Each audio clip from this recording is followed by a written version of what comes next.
This is Word from Home series season 2. I want to talk about one word today. For the past week or so, there is so many things that happened. One was this cyclone Amphan, which hit Orissa and then Bengal. We've seen it, how it was the kind of devastation that happened. And then this plane crash in Pakistan. And I don't know whether you're aware, probably you are, the worst ever locust that came and hit at least 4 states in our country. Rajasthan, and then I think it is Madhya Pradesh and Gujarat and UP. This is the worst in the past 27 years. And you're hearing of earthquakes. So there's a lot that we are seeing apart from COVID virus, which is just part of our life right now. So when we see all of such things, there are certain thoughts that cross our way. And there are numerous articles that also come through social media. So the word that I want each one of us to remember is think. And I want to use think as an acronym. Before you speak or I speak, I've learned it the hard way, let me tell you. Even now I falter at times. But it is very important to think before we come to a conclusion and say something. So let us see what this acronym is telling us today. T is it true? These are questions that we need to ask ourselves. When you hear about something, whatever it may be, pertaining to COVID or anything, the question you and I need to ask is it true? Somebody said, I don't know who it is, but I like this, about gossip. The more interesting it is, the more likely it is not true. If something is a lot interesting, it is not always the case, but most probably it may be false. The question is, so you need to ask whether it is true. I'll just give you 2 verses, and I want you to think about it. Ephesians chapter 4 verse 15, and this is from the NIV version. Instead, that is, the previous verses talk about false prophets and all of that. So, that's another huge issue. So you need to always ask what is being told is true or not. Then he said, instead, speaking the truth in love, we will grow to become, in every aspect, the mature body of Him who is the head, that is Christ. Speaking the truth in love. I'm not elaborating because I want you to think.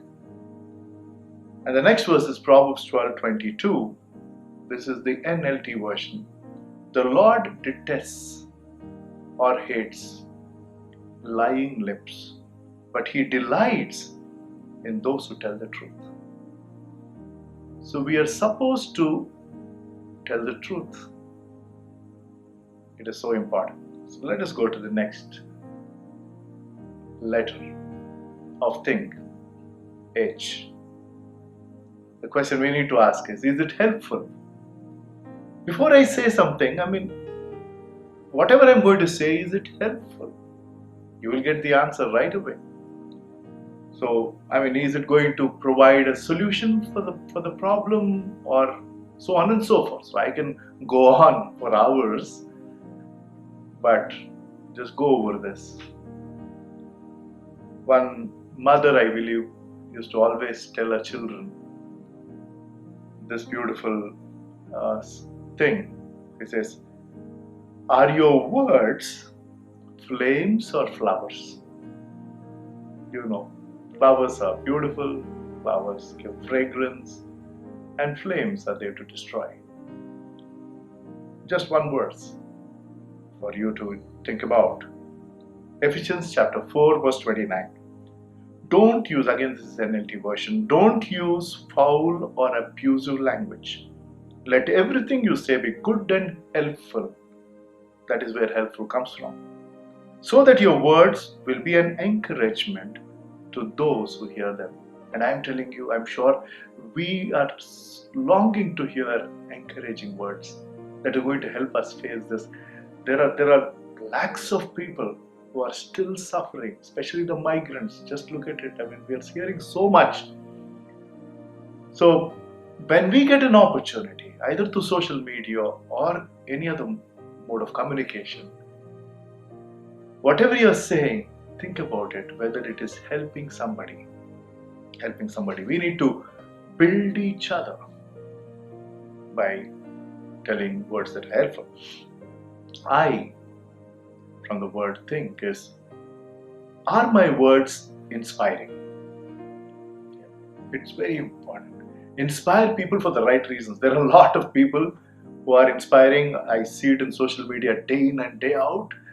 Inspiring people in the wrong way. I don't want to name them or their ideologies. You are smart enough to know. But you as an individual, I as an individual, we are supposed to inspire people to do and say the right things. Colossians chapter 4 verse 6.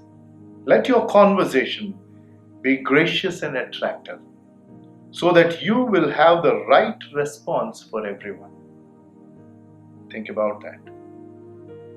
And the question we need to ask is it even necessary? This is a big learning for me. I can acknowledge before all of you that many a times the things that I say were not even necessary. I always get this feedback. Was it needed in the first place? Why did you have to say what you said?